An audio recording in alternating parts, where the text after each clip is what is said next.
WeWork did not collapse because people stopped working. It collapsed because its liabilities grew faster than its resilience. The company signed long-term leases. It sold short-term memberships. It called itself a technology platform, but its core asset was real estate. Revenue depended on occupancy.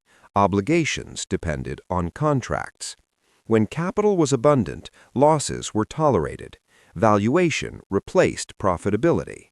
When capital tightened, valuation disappeared. The problem was not demand for office space. It was structural mismatch between long-duration liabilities and short-duration revenue.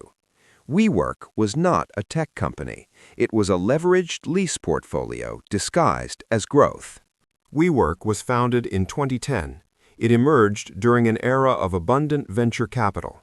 Flexible work was positioned as the future of urban employment. The founding vision centered on community and shared infrastructure. Office space was reframed as a service. Long-term property ownership was replaced with flexible access. Early locations were concentrated in dense metropolitan areas. Glass interiors and open layouts reinforced modern branding. The company expanded within New York before moving internationally. Investors responded to the narrative of scalable workspace. Technology language was integrated into investor communications. The platform was described as enabling human connection. Brand identity blended real estate with startup culture. Revenue growth became the central performance metric. Occupancy rates were presented as validation of demand. Capital infusions accelerated geographic expansion. Each funding round increased valuation expectations. SoftBank capital intensified growth ambitions. The company pursued scale before operational maturity. Long-term leases were signed across premium urban districts. Commitments extended over multi-year durations. Upfront build-out costs were absorbed to attract tenants. Short-term memberships generated recurring monthly revenue. Customer churn was inherent to the model. Cash flow volatility was embedded structurally. However, valuation metrics emphasized forward potential. Losses were described as strategic investment. Growth replaced profitability as primary narrative. Internal governance structures expanded gradually. Board oversight reflected investor confidence. The founder's influence shaped strategic direction.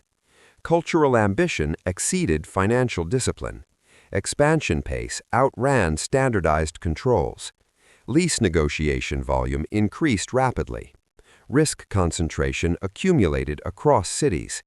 Balance sheet liabilities grew with each new location, yet headline valuation approached $47 billion. The company was framed as a technology disruptor. Public perception separated brand from balance sheet reality. Private capital markets supported this separation. Early skepticism was overshadowed by funding momentum. Revenue increased, but obligations increased faster. Operational leverage remained untested under stress. The founding vision prioritized scale over resilience. Structural takeaway: early strategic framing can mask embedded liability risk when growth is financed by long-duration commitments. WeWork's core product was flexible workspace. Members paid monthly for desk or office access. Contracts were typically short-term. Commitments could be canceled or reduced with notice. This created perceived flexibility for customers. For WeWork, revenue duration was limited. On the liability side, leases extended for years. Many agreements ranged from 10 to 15 years. Rent escalations were embedded contractually. Security deposits and guarantees increased exposure. Build-out investments customized each location. Interior construction costs were capital-intensive. Brand consistency required standardized design. Glass partitions and communal areas required upfront spending. Operating expenses included utilities and staffing. Occupancy levels determined contribution margins. High occupancy generated operating leverage. Low occupancy generated cash burn. Unit economics depended on sustained demand. Break-even thresholds varied by city. Prime urban locations carried premium rent. Membership pricing faced competitive pressure. Discounting was used to maintain utilization. Revenue variability was seasonal. Corporate clients negotiated volume discounts. Enterprise agreements improved stability. However, churn remained present in small business segments. Short-term revenue met long-term rent. Cash flow timing mismatched liability duration. Liquidity buffers covered interim gaps. Growth masked structural imbalance. As long as new locations opened, narrative momentum continued. New memberships funded prior commitments. Expansion obscured sensitivity to downturn. Vacancy risk accumulated quietly. Lease portfolio complexity increased with scale. Financial reporting separated adjusted metrics from GAAP losses. Community-adjusted EBITDA became a reference point. Adjusted measures excluded recurring expenses. Public messaging emphasized membership growth. Cash burn was described as investment. The model required sustained capital access. Without external funding, expansion slowed. When expansion slowed, fixed costs dominated. The co-working model was not inherently flawed. It was sensitive to capital cycles. Structural takeaway. A business built on short-term revenue and long-term leases depends on continuous occupancy and capital availability. After initial traction, expansion accelerated rapidly. Capital inflows supported aggressive site acquisition. New cities were added at increasing frequency. International markets became priority targets. Lease negotiations were centralized to speed execution. Standardized build-out templates reduced launch time. Headcount expanded alongside real estate footprint. Marketing budgets increased to sustain demand. Growth became the dominant performance indicator. Revenue multiples justified elevated valuations. Private markets rewarded scale over efficiency. SoftBank investment amplified expansion velocity. Valuation peaked near $47 billion. Public perception equated scale with inevitability. Internal reporting emphasized membership growth. Occupancy was tracked closely at location level. Aggregate cash burn widened. Adjusted metrics minimized reported losses. Community-adjusted EBITDA excluded structural costs. Expansion required upfront capital deployment. Return timelines extended beyond initial projections. City-level profitability varied materially. Cross-subsidization occurred across locations. Underperforming sites were offset by new openings. Lease obligations accumulated faster than mature cash flow. Balance sheet liabilities expanded consistently. Investor presentations highlighted long-term addressable market. Total global office demand was cited as opportunity. Technology narrative remained central to positioning. However, core economics remained property-based.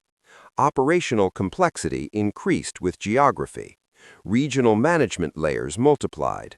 Standardization became more difficult at scale. Lease renegotiation flexibility declined. Exposure concentration grew in major metropolitan hubs. Debt instruments supplemented equity financing.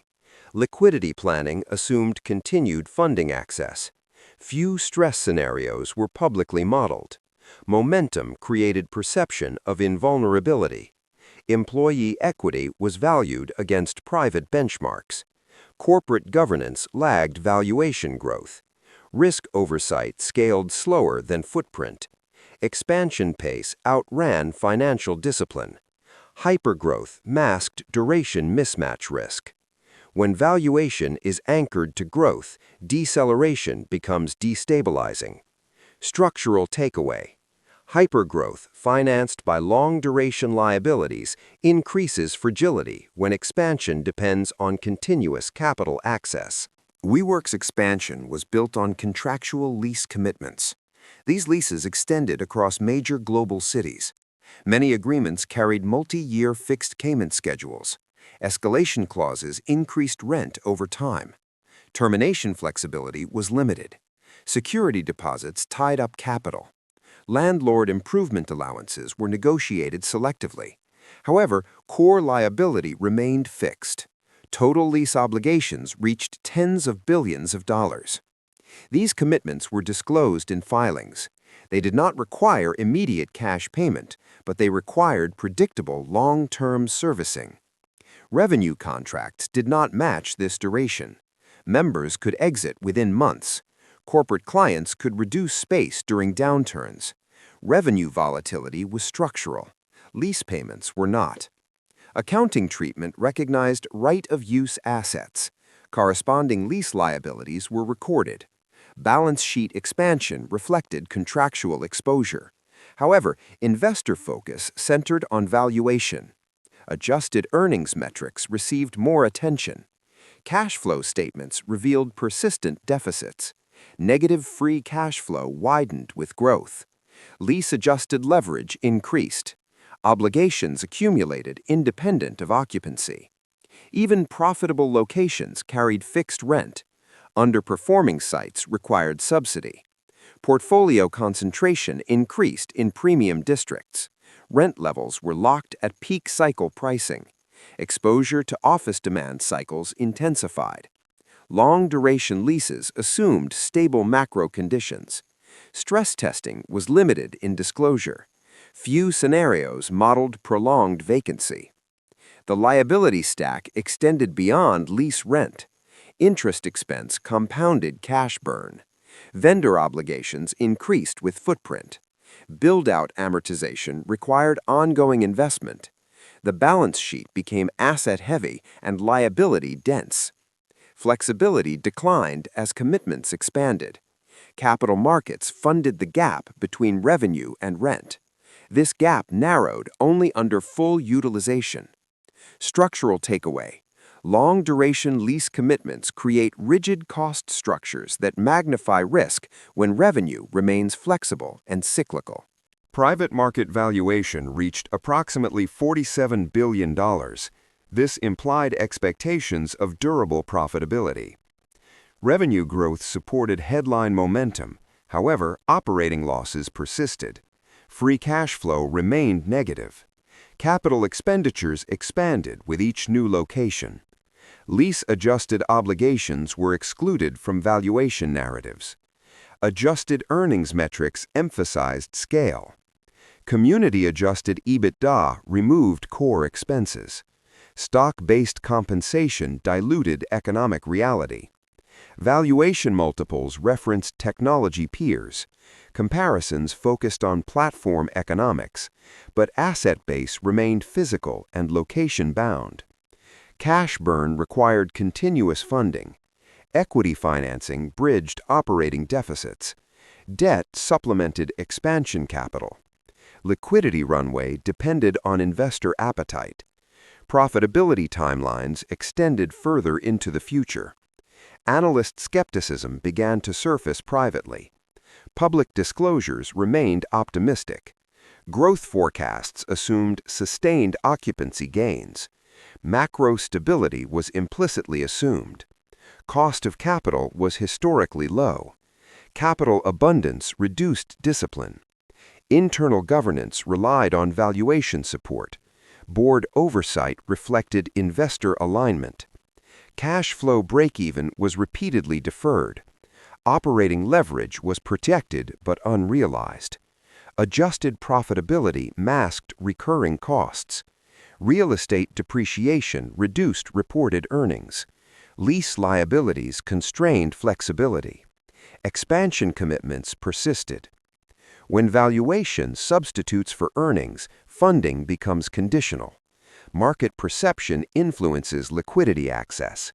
If confidence shifts, capital cost increases. Higher capital cost exposes structural imbalance.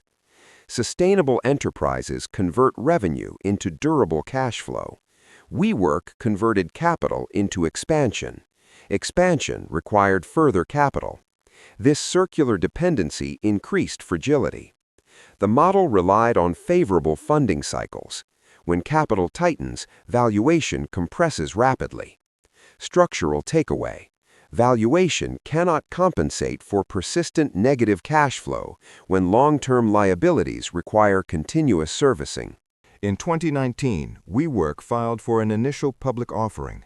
The S-1 prospectus introduced detailed financial disclosures.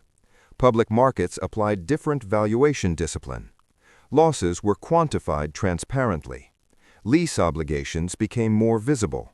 Related party transactions received scrutiny. Governance structures were examined closely. Dual-class share control attracted criticism. Founder influence over voting rights raised concern. Corporate governance standards were compared to public norms. Adjusted earnings metrics were challenged analytically. Community-adjusted EBITDA drew analytical skepticism. Cash flow deficits were highlighted in coverage. Unit economics were recalculated by analysts.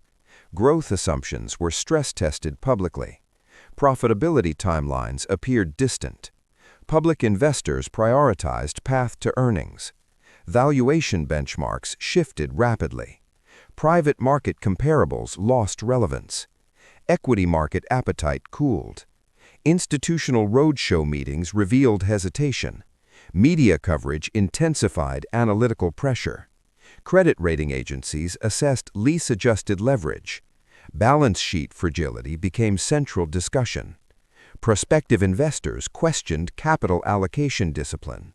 Governance narratives shifted from vision to risk. Board independence was evaluated critically. Executive compensation structures were debated. Lease concentration risk was modeled externally. Public equity investors demanded transparency. Funding dependency became explicit. Liquidity runway projections shortened. IPO pricing expectations were revised downward. Internal valuation assumptions were reconsidered. SoftBank support became increasingly visible. Market confidence declined during the offering process. The IPO was ultimately withdrawn. Valuation contracted sharply. Employee equity value recalibrated downward. Expansion plans were reassessed. Capital access transitioned from equity to private rescue. Public market discipline exposed structural mismatch. Disclosure converted narrative into quantifiable risk. The attempted IPO marked an inflection point. Structural takeaway. Public market scrutiny converts optimistic growth narratives into disciplined evaluation of cash flow and governance risk. After the failed IPO, liquidity pressure intensified. Cash burn continued at elevated levels. Capital markets access narrowed. SoftBank structured a rescue package. New financing stabilized immediate obligations. Equity ownership shifted materially. Founder control was reduced. Executive leadership transitioned. Governance structures were revised. Board composition changed. Strategic priorities were recalibrated. Expansion pace slowed. Non-core assets were evaluated for divestiture. Cost reduction programs were implemented. Headcount reductions followed. Lease renegotiations were pursued selectively. Landlord concessions were sought. However, contractual rigidity limited flexibility. SoftBank assumed greater oversight influence. Valuation was revised downward substantially. Private mark-to-market adjustments reflected impairment. Public perception shifted from disruption to distress. Cash management became central. Liquidity runway was recalculated. Operational focus narrowed to core locations. Growth narrative was replaced with stabilization. Revenue remained sensitive to occupancy. Fixed lease payments persisted. Capital discipline improved incrementally, but liability stack remained unchanged. Investor confidence was conditional. Credit exposure was monitored closely. Restructuring plans were communicated repeatedly. Enterprise clients evaluated counterparty stability. Competitive landscape intensified. Capital support delayed insolvency. It did not eliminate structural mismatch. The company operated under reduced strategic autonomy. Expansion no longer masked imbalance. Unit economics faced stricter internal review. Governance reset attempted cultural correction. However, long-term lease exposure remained embedded. The rescue extended operational life. It did not restore prior valuation assumptions. Structural takeaway. External capital can stabilize liquidity temporarily, but it cannot remove fixed liabilities embedded in the operating structure. In early 2020, global office usage declined abruptly. Remote work adoption accelerated across industries. Corporate clients reduced physical space requirements. Short-term memberships were not renewed. New member acquisition slowed significantly. Occupancy rates fell across major cities. Revenue contracted rapidly. Lease obligations remained fixed. Cash burn intensified. Liquidity planning shifted to preservation. Management evaluated portfolio rationalization. Some locations were closed or consolidated. However, termination penalties limited flexibility. Subleasing efforts increased. Secondary office demand was weak.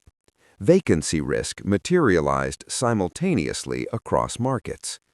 Revenue duration shortened further. Cost structure rigidity became visible. Lease-adjusted leverage increased. Interest expense persisted. Investor sentiment deteriorated further. Capital markets focused on survivability. Enterprise clients paused expansion plans. Small businesses exited co-working spaces. Utilization variability amplified volatility.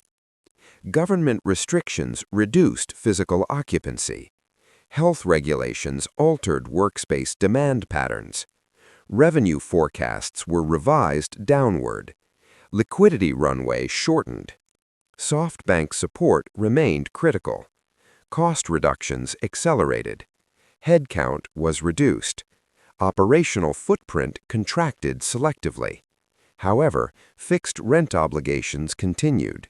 Balance sheet pressure increased. Pandemic uncertainty extended duration of stress. Hybrid work trends reduced predictable occupancy. Demand recovery assumptions became speculative. Real estate markets adjusted slowly. Lease renegotiation leverage was limited. Cash reserves declined. Debt servicing required prioritization. Expansion narrative ended decisively. The external shock exposed internal fragility. Structural takeaway. External shocks reveal structural imbalance when fixed obligations persist while revenue collapses. By late 2020, occupancy levels remained suppressed. Hybrid work models reduced full-time office demand. Enterprise clients downsized physical footprints. Small businesses closed permanently. Desk utilization rates fell below break-even thresholds. Revenue variability increased further. Membership churn accelerated. Pricing concessions were offered. Discounting compressed contribution margins. Short-term contracts amplified volatility. Lease payments continued unchanged. Fixed rent exceeded location-level revenue. Cash flow deficits widened. Subleasing inventory increased. Secondary market demand was limited. Landlords resisted broad rent reductions. Renegotiation leverage was constrained. Portfolio-level stress intensified. Liquidity buffers narrowed. Debt servicing consumed available cash. Operational scale no longer provided advantage. Underutilized space became visible across major cities. Glass floors appeared partially vacant. Revenue forecasts required downward revision. Investor confidence weakened again. SoftBank support had limits. Capital discipline replaced expansion strategy. Cost-cutting reached structural limits. Headcount reductions stabilized expenses temporarily. However, fixed obligations persisted. Asset impairments were recognized. Valuation assumptions were recalibrated. Public markets discounted recovery projections. Equity value declined materially. Credit risk perception increased further. Funding options narrowed further. Occupancy recovery lagged macro reopening. Hybrid work became normalized. Structural demand shifted. Long-duration leases remained binding. Revenue duration shortened further. Cash flow sustainability became doubtful. Operational continuity depended on restructuring. The model could not flex at required speed. Structural takeaway. When occupancy collapses in a fixed lease model, revenue contracts immediately, while liabilities remain constant. By 2023, liquidity pressure had become unsustainable. Occupancy recovery was uneven across markets. Revenue stabilization remained incomplete. Lease obligations continued to exceed contribution margins. Cash reserves declined materially. Debt maturities approached. Refinancing options were limited. Credit markets priced elevated risk. Strategic alternatives were evaluated. Asset sales generated limited relief. Landlord negotiations intensified. Portfolio rationalization accelerated. Non-core locations were identified for exit. However, termination costs remained substantial. Operational restructuring plans were drafted. Cost controls reached diminishing returns. Governance oversight focused on survival. Investor confidence remained constrained. Public equity value deteriorated further. Chapter 11 became a strategic option. In November 2023, WeWork filed for bankruptcy protection. The filing sought to restructure lease obligations. Court supervision enabled contract renegotiation. Some leases were rejected. Others were modified. Debt restructuring negotiations began. Equity holders faced significant dilution. Creditors assumed greater influence.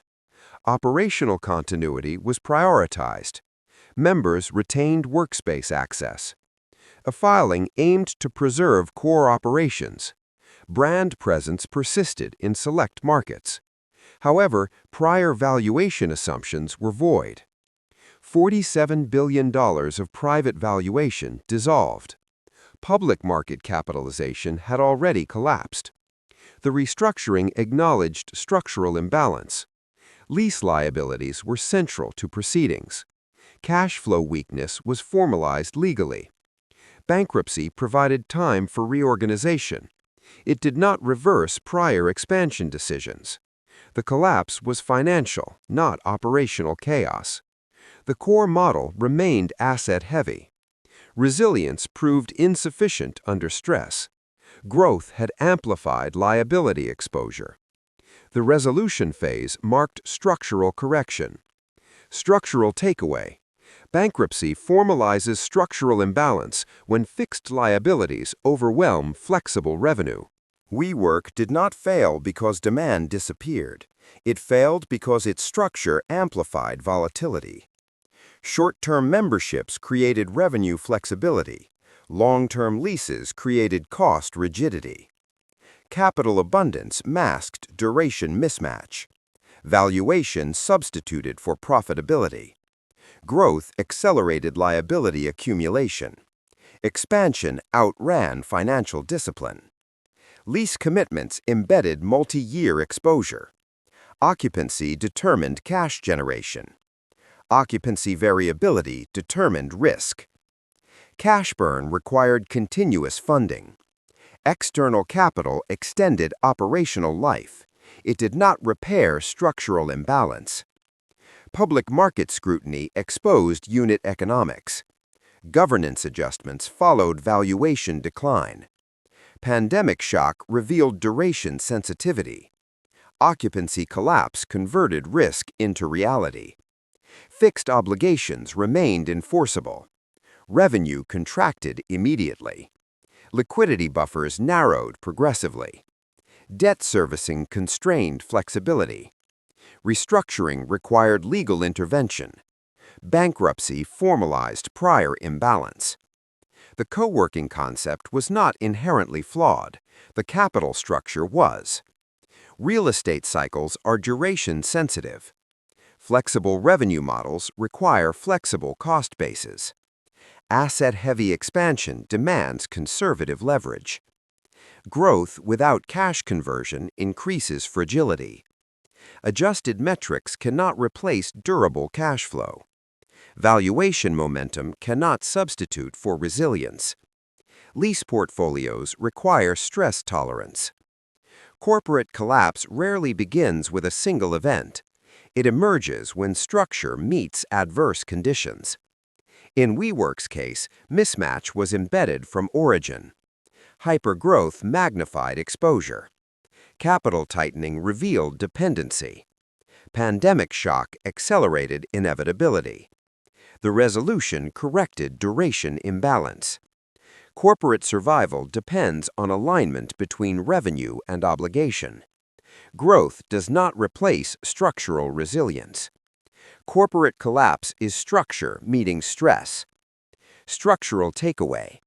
Sustainable growth requires alignment between liability duration, cash flow generation, and capital discipline.